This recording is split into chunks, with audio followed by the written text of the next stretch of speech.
Saat itu juga aku sadar kalau di sampingku ternyata ada sesuatu yang berdiri yang sedang memperhatikanku.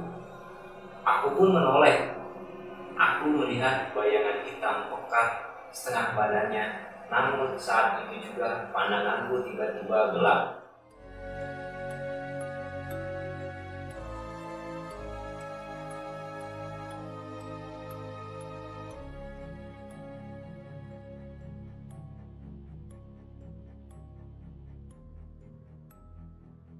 Oke guys, kembali lagi di BKS Channel Bangkit Story.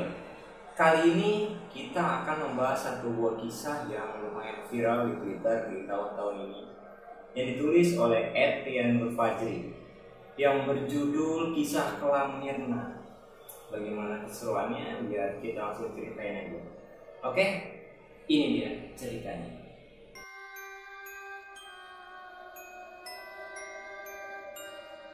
Aku Mirna, berumur 20 tahun. Aku adalah seorang anak tunggal dari keluarga kecil ini. Kedua orang tua aku adalah tipe orang tua yang sibuk dengan pekerjaannya. Mungkin di beberapa di antara kalian pernah merasakan sepertiku sebagai seorang anak tunggal. Ayah dan ibuku merupakan orang tua yang sangat sibuk dengan pekerjaan mereka masing-masing. Mungkin mereka lupa punya anak tunggal sepertiku yang butuh perhatian, bukan hanya sekedar uang, tapi juga perhatian. Cerita ini merupakan pelarianku, kesedihanku, membuat pribadi sulit percaya kepada orang lain. Sebenarnya ada satu orang yang benar-benar dekat denganku, namanya Ismi. Tetapi tidak semua cerita aku bagikan dengan dia. Bukan Anda percaya, tapi aku masih merasakan takut kalau semuanya aku bagikan kepada Ismi. Semuanya bermula pada saat aku berusia 20 tahun, 11 Februari 2009. Aku tak pernah merasakan apa yang namanya surprise dari teman-teman, bahkan dari kedua orang tuaku sendiri. Tapi aku sudah mulai terbiasa, yang memang terkadang ada rasa ingin merasakan. Namun semuanya hanya harap semata. Ismi tidak pernah memberikanku surprise. Ismi hanya mengirimkan kata-kata ataupun menelponku tepat pukul 12 malam di hari ulang tahunku. Tapi itu sudah cukup membuatku senang. Ayah dan ibu, kebiasaan mereka hanya ingat 2 atau 3 hari setelah tanggal ulang tahunku. Aku hanya berpikir positif. Mungkin mereka terlalu banyak pekerjaan di kantor hingga lupa dengan hari ulang tahunku. Teleponku berbunyi. Ternyata Ismi yang menelponku. Ismi mengucapkan ulang tahun dan mengirimkan kata-kata yang baik semuanya kepadaku, membuatku sedikit terharu dan sedikit meneteskan air mata. Ternyata masih ada yang ingat hari ulang tahunku, masih hanya Ismi. Berbincang cukup lama dengan Ismi dan akhirnya Ismi pun izin pamit karena keesokan harinya seperti biasa Ismi harus pergi berangkat bekerja. Telepon pun ditutup. Lalu aku taruh handphone di samping meja dekat kasur. Lalu bergegas aku ambil buku novel yang tadi aku baca sebelum Ismi menelpon untuk segera mendatangkan rasa kantuk di mataku. Saat aku sedang asik membaca, tiba-tiba pintu kamarku serasa ada yang membuka. Di sini pikiranku mulai terbayang-bayang, apa mungkin ayah dan ibuku memberikan aku surprise di hari ulang tahunku. Tidak ada sedikit pun pikiran mistis tentang pintu kamarku yang terbuka. Setelah sekian lama menunggu, tidak ada satu orang pun yang masuk ke dalam pintu kamarku. Aku coba memanggil, "Ibu, ayah." Tidak ada jawaban. Sekali lagi aku coba panggil, "Ayah, ibu." Masih juga belum ada jawaban. Aku memberanikan diri untuk bergegas berdiri dan memeriksa pintu kamarku. Betapa terkejutnya aku ketika aku membuka pintu kamarku. Tidak ada satu orang pun yang ada di depan pintuku. Karena penasaran, aku pun langsung menuju ke kamar ayah dan ibuku. Ketika aku melihat pintu kamar ayah dan ibuku terbuka, lagi-lagi aku terkejut. Ternyata ayah dan ibuku sedang tidur. Lantas, siapa yang membuka pintu kamarku? Di situ aku pun terdiam. Tidak lama aku terdiam, tiba-tiba ibuku bangun, langsung menanyaku, "Kenapa Mir, kau belum tidur?" Tanya ibuku. Gak apa-apa bu, Aku kira ibu dan bapak belum pulang. Yaudah, sana tidur, ucap ibu. Aku pun langsung kembali ke kamarku untuk melanjutkan tidur. Aku duduk di kasur, terdiam dan kebingungan. Kenapa tadi pintu kamarku bisa terbuka? Padahal sebelumnya belum pernah terjadi hal-hal seperti itu. Pada saat itu aku belum notice akan hal yang berbau mistis. Aku lanjutkan kembali membaca novel. Setelah kurang lebih setengah jam aku fokus membaca novel, tiba-tiba terdengar suara pintu terbuka dan tertutup dari arah luar kamarku. Situ aku berpikir mungkin ayah dan ibu yang pergi ke kamar mandi. Selama kemudian kembali aku mendengar suara pintu terbuka dan tertutup. Aku masih lanjut membaca novel. Untuk ketiga kalinya, lagi-lagi aku mendengar suara pintu kamar terbuka dan tertutup. Tetapi belum ada rasa risih ataupun penasaran. Hingga pada saat keempat kalinya aku mendengar suara pintu, aku langsung membuka pintu kamarku dan langsung mencari sumber suara keluar. Ruang tamu, kamar mandi, bahkan sampai halaman depan, tetapi tidak ada siapapun. Aku langsung menuju ke kamarku dan ayahku. Mereka pun masih tertidur di kasurnya. Ibu adalah tipe orang yang mudah terbangun mendengar suara sekecil apapun, termasuk ketika aku membuka pintu kamarnya. Ada apa sih Mir? Dari tadi mandir aja ke kamar ibu, tanya ibu. Enggak bu, ibu tadi pergi ke kamar mandi. Enggak, ibu sama ayah tadi masih tidur kok, enggak kemana-mana. Seketika irama jantungku berdetak sangat kencang.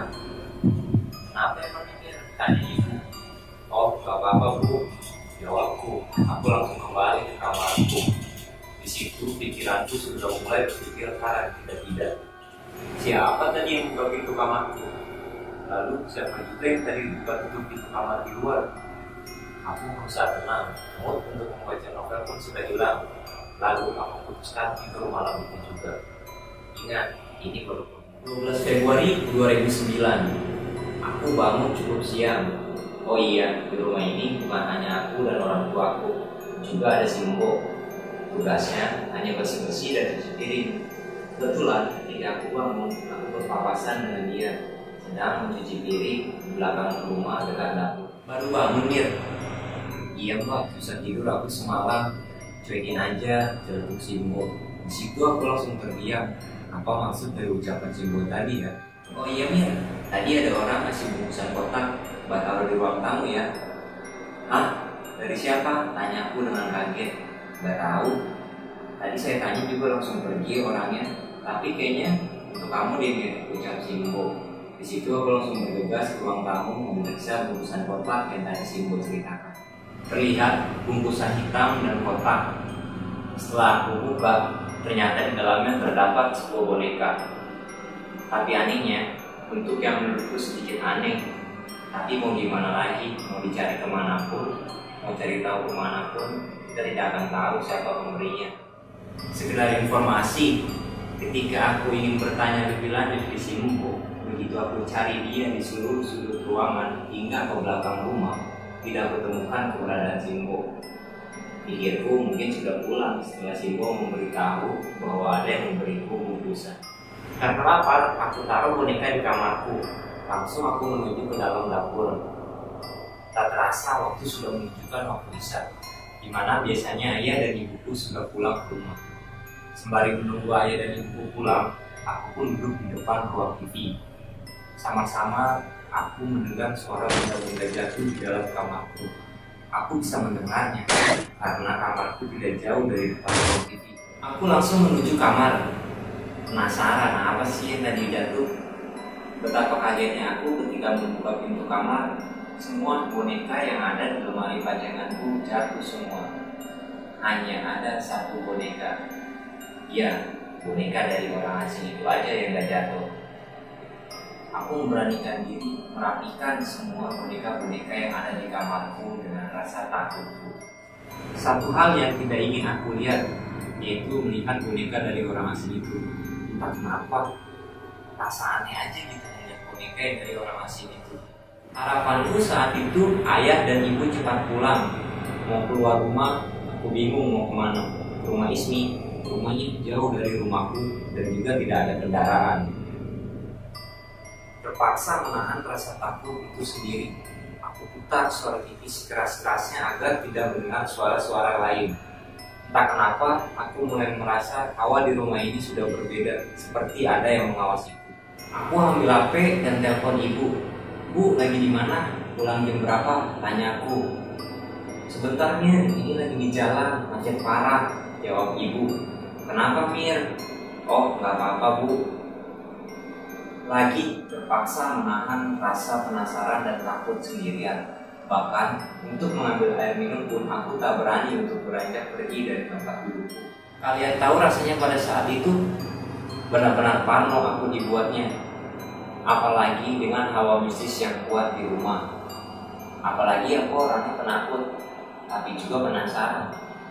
Setelah sekian lama menunggu, akhirnya ayah dan ibu pun pulang. Kenapa Mir? Tumben amat nonton TV, ucap ibu. Iya Bu, lagi pengen aja nonton TV, jawabku. Seketika itu aku pun langsung berlari ke arah kamar. Mataku langsung tertuju ke arah boneka tersebut. Langsung aku taruh boneka itu ke ruang tamu. Entah kenapa aku merasa ada yang aneh dengan boneka tersebut. Malam itu niatnya aku ingin melanjutkan membaca novel. Tapi setelah kejadian tadi malam, aku benar-benar mengurungkan niatku untuk membaca novel. Aku bergegas tidur agar malam ini cepat selesai. 2 hari ini, aku sedang tidak mood untuk menulis, tapi banyak yang ingin aku ceritakan, mulai dari cerita mistis sampai dengan hal-hal yang ada di luar nalar. 2 hari lalu tepatnya ketika aku sedang membaca novel, lagi-lagi aku mendengar suara pintu kamarku terbuka dan tertutup. Bukan hanya sekali, tapi berkali-kali. Aku langsung bangunkan ibuku yang sedang tertidur untuk menceritakan hal apa saja yang barusan aku alami. Ibu tanya, ada apa bangunin dia? Aku ceritakan apa yang baru saja aku alami di kamar. Dan ibu pun tidak percaya. Aku langsung kembali ke kamar karena mendengar ibu yang tidak percaya dengan apa yang aku ceritakan barusan. Karena masih diganggu, aku pun kembali memutuskan untuk membangunkan ibu untuk kedua kalinya. Kali ini, ibu benar-benar marah kepadaku. Ada apa sih Mir? Udah gede kan? Bisa jaga diri. Capek tahu, besok harus kerja lagi, ucap ibu. Di situ aku langsung terdiam dan tak bisa berbicara apa-apa. Sudah usai belum? Saat itu ibu membentak dan saat itu juga ayah terbangun. Ada apa sih malam-malam berisik? Ibu langsung menceritakan apa yang ibu dengar pada saat itu. Aku berharap ayah membelaku. Akan tetapi aku salah. Udah gede, udah 19 tahun kan, sama gituan aja takut. Bagaimana perasaan tidak hancur mendengar perkataan itu keluar dari ayah sendiri. Aku langsung berlari menuju kamar. Air mataku tak terasa menetes begitu deras. Sesampainya aku di kamar, sama-sama aku mendengar suara ibu berteriak. Tutup lagi pintu kamarnya. Aku hiraukan, terlanjur sakit hatiku. Aku tutup pintu kamarku dan menangis sejadi-jadinya di kamar. Saat aku menangis, pintu kamarku pun masih ada yang memainkannya. Aku tak peduli. Hal lain yang membuat aku menangis adalah perkataan ayah yang bilang umur sudah 19 tahun. Ayah, umurku sekarang 20 tahun. Dan terasa aku tertidur malam itu juga. Mungkin karena aku lelah menangis sesenggukan semalam suntuk. Seperti biasa, aku bangun pagi hari dan rumah dalam keadaan kosong. Ayah dan ibu sudah pergi ke kantornya masing-masing. Aku melihat handphone, berharap ada permintaan maaf dari ibu dan ayah soal kejadian semalam. Tapi aku tahu itu hanyalah harapan kosong. Ini adalah hari di mana gangguan-gangguan padaku makin menjadi. Aku bingung, kenapa baru sekarang aku mengalaminya? Ada apa denganku? Salah apa aku? Kenapa di usiaku yang ke-20 tahun aku baru merasakan hal-hal semacam ini? Aku ketemu lagi dengan Simbo di dapur. Aku ingat dengan kejadian lusa lalu. Bo, kemarin kemana? Aku cariin kok nggak ada. Udah pulang ya? Tanyaku. Iya Mir, Simbo menjawab. Kenapa nggak pamit Bo? Aku nggak tahu loh kalau Bo udah pulang. Simbo langsung pergi dan mengajukan pertanyaanku. Ya sudah, aku tinggal mandi. Pada saat itu badanku entah kenapa terasa sangat berat. Padahal sebelumnya aku jarang sekali mandi pagi, terkecuali pada saat aku pergi sekolah. Pada saat aku sedang mandi, terdengar suara ketukan pintu kamar mandi. Tok, tok. Kenapa, Bu? Tanyaku. Tidak ada jawaban dari luar. Yang ada malah ketukan lagi. Tok, tok. Kesal juga lama-lama mendengarnya. Tanpa sengaja, aku bentak. Kenapa sih, Bu? Kan udah dibilang, aku lagi mandi. Saat itu juga, ketukannya tiba-tiba menghilang. Mungkin kaget karena aku bentak barusan. Setelah selesai mandi, aku pun bergegas mencari Simbo untuk meminta maaf karena sempat aku bentak. Aku sudah mencari Simbo keliling rumah dan seperti biasa, Simbo sudah tidak ada di rumah. Pergi pulang tanpa pamit ataupun sekedar basa-basi. Jam menunjukkan pukul 9 malam. Aku nggak tahu ayah dan ibu sudah pulang atau belum karena sedang asik membaca novel sambil mendengarkan lagu menggunakan headset. Lama-kelamaan aku pun bosan. Setelah headset terlepas, dengan sadar aku mendengar suara ramai-ramai dari ruang tamu. Pikirku, mungkin teman ayah atau ibu yang sedang main ke rumah. Tapi kenapa sampai semalam ini? Karena biasanya tidak pernah sampai selalu malam ini. Awalnya aku diam, tapi lama-lama aku penasaran juga. Tamu tersebut karena benar-benar sangat ramai di ruang tamu. Saat aku intip, aku bingung bukan main. Aku berani sumpah tidak ada siapapun di ruang tamu. Astaga, tanpa basa-basi aku langsung lari menuju kamar ibu dan ayah. Dan ternyata mereka pun belum pulang. Badan aku langsung merasakan merinding yang luar biasa. Aku langsung lari menuju kamar. Badanku pun gemetar dengan hebat. Dan aku pun langsung menutup badanku dengan selimut. Aku ingin menelpon ibu, tapi gengsi setelah kejadian kemarin malam. Aku pun langsung terdiam tanpa banyak kata di kamar. Aku pun mencoba untuk menelpon Ismi. Akan tetapi Ismi tidak menjawab teleponku. Malam itu aku benar-benar sendirian. Suara ramai itu masih ada terdengar jelas, bahkan sampai ke kamarku. Ketika itu terdengar kembali suara ketukan pintu kamarku. Tok, tok, tok. Ya Tuhan, tolong aku. Aku tutup telingaku karena saking tidak kuatnya mendengar suara ramai tersebut. Aku menangis sejadi-jadinya. Aku gak bisa bayangin terjebak di kondisi seperti saat ini. Makin lama badanku makin terasa lemas. Karena sudah tidak kuat, aku pun teriak sejadi-jadinya. Diam, diam. Aku benci. Kenapa kalian terus mengganggu aku? Ada suara yang kembali terdengar dari samping kananku. Aku pun menoleh ke arah kanan dan betapa terkagetnya aku. Tidak ada siapa-siapa di situ. Ya Tuhan, rasanya ingin mati saat itu juga. Aku baca ayat-ayat yang aku bisa, tapi percuma. Suara ramai di ruang tamu sudah menghilang. Apakah ini sudah selesai? Tentu belum. Seperti yang tadi aku bilang, ini adalah di mana hari keanehan makin menjadi. Ada suara menggeram di kamarku, lebih tepatnya di seluruh ruangan kamarku. Mataku mengelilingi seluruh sudut kamar, mencari sumber suara, namun tidak kutemukan sama sekali. Saat itu juga aku sadar kalau di sampingku ternyata ada sesuatu yang berdiri yang sedang memperhatikanku. Aku pun menoleh. Aku melihat bayangan hitam pekat setengah badannya. Namun saat itu juga pandanganku tiba-tiba gelap. Aku sudah tidak ingat lagi apa yang terjadi. Mungkin aku pingsan pada saat itu.